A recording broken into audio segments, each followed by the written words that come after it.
À 70 ans, l'adjudant-chef Henry Lowell se tenait immobile devant la tombe fraîchement refermée de sa femme.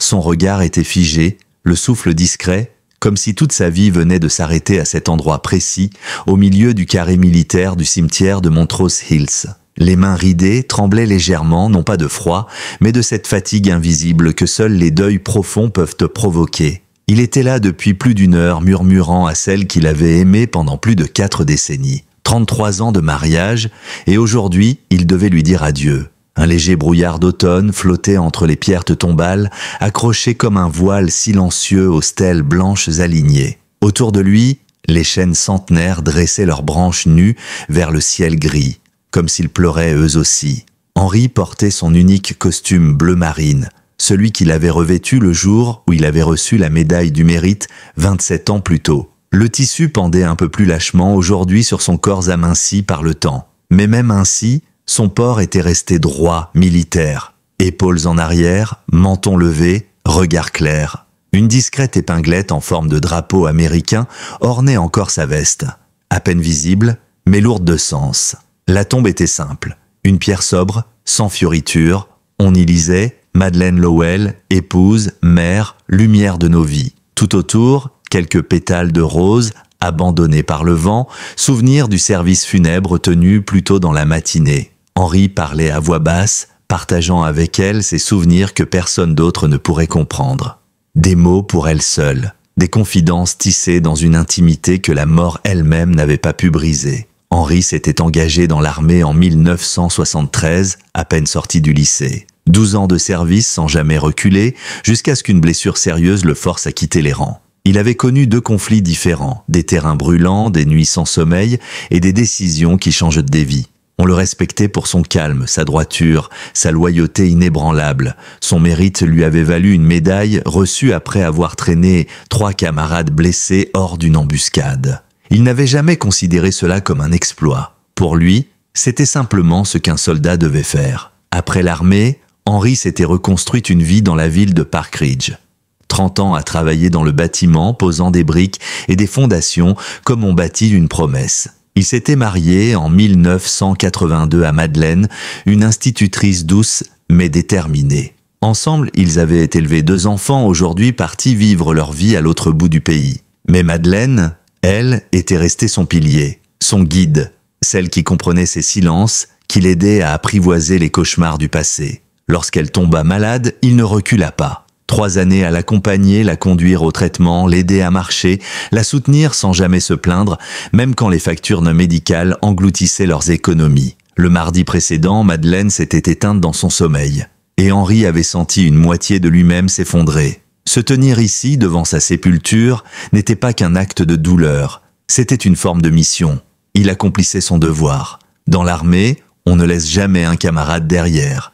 Et Madeleine, même si elle n'avait jamais porté l'uniforme, avait été son équipière dans les pires batailles de la vie. Elle méritait qu'il reste là, qu'il veille, qu'il ne la laisse pas seule, pas tout de suite. Mais tout cela, l'agent Samuel Benton ne le savait pas. Jeune recrue de la police locale, 24 ans à peine 8 mois sur le terrain. Ce jour-là, lorsqu'il reçut un appel du central signalant une personne suspecte dans le cimetière fermé depuis la veille au soir, il n'hésita pas. Il voulait bien faire. Prouver qu'il était réactif, utile. Il imagina un sans-abri ayant escaladé la grille. Peut-être quelqu'un de perturbé, une intrusion qu'il fallait régler sans attendre. À son arrivée, il vit Henry, debout dans son vieux costume, le dos droit, les yeux humides. Il hésita une seconde, mais l'expérience encore fraîche de ses formations reprit le dessus. Il s'approcha avec assurance, déclina son identité et demanda à Henry ce qu'il faisait là, à cette heure. Henry lui expliqua calmement qu'il venait de perdre sa femme, que la cérémonie s'était tenue le matin même et qu'il était resté un peu plus longtemps pour lui dire adieu. Sa voix était calme, mais chargée d'une tristesse presque sacrée. L'agent Benton vérifia l'heure. Il était près de 18h30, bien après la fermeture officielle du cimetière. Il rappela à Henry les règles en vigueur. L'homme hocha doucement la tête, mais demanda simplement 5 minutes de plus. 5 petites minutes pour finir ses prières, pour déposer un dernier mot sur cette pierre encore fraîche. Mais le jeune policier, formé à garder le contrôle de toute interaction, interpréta cette demande comme une résistance passive. Lorsqu'Henry, fatigué, se laissa tomber sur le banc voisin pour souffler un instant, Benton y vit un refus d'obtempérer. Il appela du renfort. 2 autres agents arrivèrent rapidement. Henri, épuisé par l'émotion et l'arthrose qui ralentissait ses gestes, eut du mal à se relever quand on le lui ordonna. Mais il ne refusait pas. Il tentait simplement, avec ses forces amoindries. Benton vit dans ses mouvements lents un acte de défi. Il ordonna alors que l'homme soit arrêté pour intrusion sur propriété publique en dehors des horaires autorisés. Quand les menottes claquèrent sur les poignets d'Henri, un frisson parcourut son dos. Ce métal froid le ramena à une époque qu'il croyait oubliée lorsqu'il avait été brièvement capturé en zone ennemie. Pendant 3 jours, on l'avait enfermé, isolé, avant d'être sauvé par une patrouille. Aujourd'hui, c'était différent. Ce n'était pas une guerre, c'était son propre pays. Et on le traitait comme un criminel au moment même où il enterrait l'amour de sa vie. Alors qu'Henri était lentement escorté vers le véhicule de patrouille, ses jambes fléchirent. Il tituba légèrement, un mouvement à peine perceptible, mais suffisant pour que l'agent Benton interprète cela comme une tentative de fuite. L'ordre fut donné de maintenir l'individu. 2 policiers s'avancèrent brusquement pour le saisir, le bras tendu, la tension dans leurs gestes trahissant l'urgence mal placée d'un protocole rigide. Henri leva les yeux, vit au loin la pierre tombale de Madeleine et sentit un vertige. Tout devenait flou. Le sol, l'air, le bruit. Il entendait à peine ce que criait le jeune agent. Il n'y avait plus que la voix de Madeleine comme un écho dans sa mémoire. « Tu es le plus fort, Henri ? Tu as toujours été l'homme qu'il fallait, même dans les pires moments. Et pourtant, là, maintenant, à genoux dans la poussière d'un cimetière désert, menotté, humilié, Henri avait l'impression de trahir tout ce qu'il avait été. De trahir Madeleine, de trahir leur vie. Il se souvenait de leur mariage modeste, elle dans une robe blanche simple, le regard pétillant. Il se rappelait les naissances de leurs enfants, sa main serrée dans celle de Madeleine pendant chaque contraction, chaque cri de joie. Il revoyait son fils lançant sa première balle de baseball, sa fille dans sa robe de mariée et Madeleine toujours à ses côtés. Toujours. Mais aujourd'hui, ce n'était plus une cérémonie de famille. C'était une scène absurde, violente, injuste.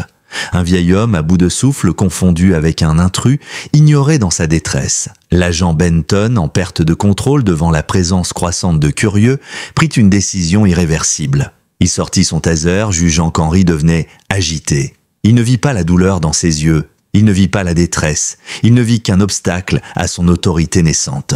Lorsque les électrodes touchèrent Henri, le choc le fit s'effondrer. Son corps contractait violemment contre le bitume froid. Le cri qui s'échappa de sa gorge n'était pas une plainte. C'était le hurlement étouffé d'un homme qu'on brise, d'un homme qui a tout donné et à qui on refuse même le droit de pleurer en paix. Ce cri traversa le silence du cimetière et atteignit les grillées principales, là où une petite foule commençait à se former. Parmi les témoins, Madame Lopez, qui tenait l'épicerie de quartier au coin de la rue, reconnut immédiatement Henri. Elle se souvenait de ses visites hebdomadaires pour acheter les pivoines préférées de Madeleine. Sans attendre, elle sortit son téléphone et appela quelques amis. Parmi eux, un jeune militaire de retour d'opération, Marc Alonso. Ce caporal-chef des forces de réserve avait rencontré Henri plusieurs fois lors de réunions au centre des anciens combattants de Briarwood. Il savait que Madeleine venait de mourir. Il savait que ce jour était celui de son enterrement. Et en apprenant ce qui se passait, il comprit qu'un frère d'armes avait besoin de soutien. Marc ne perdit pas de temps. Il enfila son uniforme de cérémonie, celui qu'il réservait aux grandes occasions, et appela ses frères d'unité. En moins de 15 minutes, 6 autres militaires avaient répondu à l'appel. Ils vivaient tous dans le secteur, le message était simple. Un vétéran est en détresse, et on ne laisse jamais un frère derrière. Les 7 hommes arrivèrent ensemble à l'entrée du cimetière, impeccablement alignés, le pas net, les visages fermés. Pas de cris, pas de gestes brusques, juste une discipline tranquille, redoutablement claire. Leurs chaussures frappaient le sol en cadence, leur seule présence imposait le respect. L'agent Benton releva la tête en les voyant arriver. Et ce qu'il lut dans leur regard le fit instinctivement reculer d'un pas. Ce n'étaient pas des badauds, ce n'étaient pas des manifestants, c'étaient des militaires en tenue, portant en eux des décennies d'honneur et de mémoire collective. Ils étaient venus rappeler ce qu'était la loyauté. Marc Alonso s'avança, droit, calme, sans agressivité. Il demanda poliment à voir l'identité de l'homme à terre. Lorsqu'il reconnut Henri Lowell et ses états de service, il se tourna vers l'agent Benton et lui posa une seule question posée avec une autorité tranquille. « Quel crime a-t-il commis qui mérite cela ? Les deux autres policiers baissèrent instinctivement les yeux. Des caméras de téléphone portable filmaient la scène. La foule avait grossi. Des anciens combattants, des voisins, des anonymes venus après avoir lu des messages sur les réseaux sociaux. L'intervention de Marc calma les tensions. Il s'agenouilla à côté d'Henri, l'aida à se redresser doucement. Il prit le temps de vérifier ses articulations, son souffle, les marques laissées par le courant électrique. Autour d'eux, les 6 autres militaires se positionnèrent, formant une ligne protectrice, silencieuse mais ferme. Aucun ne parlait. Ils n'en avaient pas besoin. Leur seule posture suffisait à faire comprendre qu'Henri Lowell était désormais sous leur protection. Pendant que Marc parlait à Henri d'une voix basse et rassurante, les policiers s'éloignèrent légèrement, conscients que la situation venait de leur échapper. L'agent Benton tenta encore de justifier ses décisions, parlant de procédure, de risque de trouble. Mais personne ne l'écoutait plus. Il s'accrochait à un uniforme qu'il n'avait pas encore appris à honorer. Le superviseur de l'unité, alerté par la radio, arriva sur place quelques minutes plus tard. Derrière lui, le directeur du cimetière, convoqué d'urgence, confirma ce que tout le monde soupçonnait déjà. Henri avait bel et bien reçu une autorisation spéciale pour rester après la fermeture, en raison du service funèbre de sa femme plus tôt dans la journée. Il n'y avait donc pas eu infraction, pas eu trouble, pas eu refus d'obtempérer, seulement un homme en deuil qu'on n'avait pas su écouter. Les menottes furent retirées sans un mot. Marc Alonso aida Henri à se relever doucement, l'épaule soutenue par un autre militaire. Ensemble, ils le ramenèrent jusqu'à la tombe de Madeleine, où le vieil homme put enfin reprendre sa place, face à cette stèle gravée de souvenirs. Son regard, toujours embué de larmes, retrouva un peu de stabilité. Il inspira longuement. Il n'était plus seul. Il n'avait plus à se défendre, ni à expliquer, ni à justifier son chagrin. Autour de lui, les militaires formaient un cercle silencieux, respectueux, droit comme au garde-à-vous. Ils attendaient. Ils lui donnaient l'espace dont il avait été privé, le droit de parler à la femme de sa vie, de finir ce qu'il était venu faire. Henri parla quelques minutes, doucement, comme s'il récitait une prière intime. Il remercia Madeleine pour toutes ces années, lui confia une dernière fois combien elle avait été forte, combien elle l'avait tenu debout quand lui-même sombrait, et combien il comptait continuer à l'honorer, même seul. Lorsqu'il eut fini, il ferma les yeux. Le vent d'octobre caressa son visage. La douleur ne disparaissait pas, mais la honte, elle, s'était dissipée, grâce à ces hommes qu'il avait reconnus. L'agent Benton, lui, restait debout, à l'écart, son talkie-walkie encore en main, le regard fuyant. Son superviseur parlait déjà de rapports, d'enquêtes internes, de suspension. Les images filmées par les témoins avaient commencé à circuler sur les réseaux sociaux. La scène d'un vieil homme tasé à côté de la tombe de sa femme devenait virale. Les journaux locaux en firent une alerte. Puis les chaînes nationales relayèrent l'histoire. La municipalité organisa une conférence de presse en urgence. L'affaire déclencha une onde d'indignation dans tout le pays. Et surtout, parmi les anciens combattants. Des centaines de lettres affluèrent à la mairie. Des courriers de soldats, de veuves, de mères, de fils. Tous disaient la même chose, ce qui s'était passé à Montrose Hills ne devait plus jamais se reproduire. Des mesures furent prises. Désormais, tout agent souhaitant interpeller une personne âgée dans un lieu de mémoire devait en référer à un supérieur. Une cellule de médiation fut mise en place pour les familles endeuillées, et une directive interne fut ajoutée. Toujours vérifier les circonstances avant d'appliquer mécaniquement un règlement, surtout lorsqu'il s'agit d'un vétéran, surtout lorsqu'il s'agit d'un cœur brisé. Henri, lui, ne parla pas à la presse. Il refusa les interviews. Il disait simplement n'avoir rien à ajouter. Mais 3 semaines plus tard, il revint au cimetière, dans ce costume toujours trop grand pour lui. Cette fois, il portait une petite boîte dans laquelle il avait rangé 7 lettres, chacune rédigée à la main soigneusement, une pour chaque militaire qu'il avait défendu ce jour-là. Dans ces lettres, il disait ce qu'il n'avait pas pu dire alors. Il parlait de Madeleine, de leur vie, du vide laissé, et surtout, il parlait de reconnaissance. Il écrivait que leur présence à ses côtés lui avait rendu quelque chose qu'il pensait perdu à jamais, l'honneur. « Je croyais que les frères d'armes, c'était fini pour moi », écrivait-il. « Mais vous m'avez montré que la fraternité ne prend jamais fin. Même après la guerre, même dans les silences du deuil, vous m'avez protégé non pas comme un ancien, mais comme un égal, comme un frère. » Il déposa les lettres une à une dans les mains de ces hommes venus le rejoindre pour l'occasion.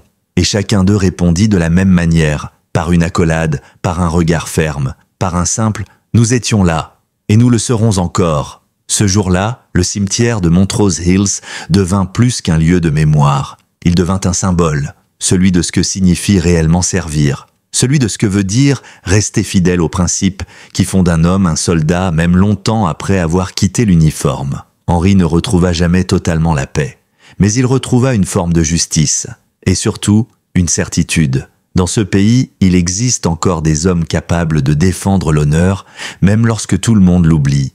Et c'est cela, au fond, que nous devons retenir. Chaque ancien combattant mérite qu'on le traite avec la dignité qu'il a gagnée par son service. Chaque personne en deuil mérite d'être entendue avec compassion. Et chaque communauté a besoin de gens assez courageux pour dire non lorsque l'autorité déraille.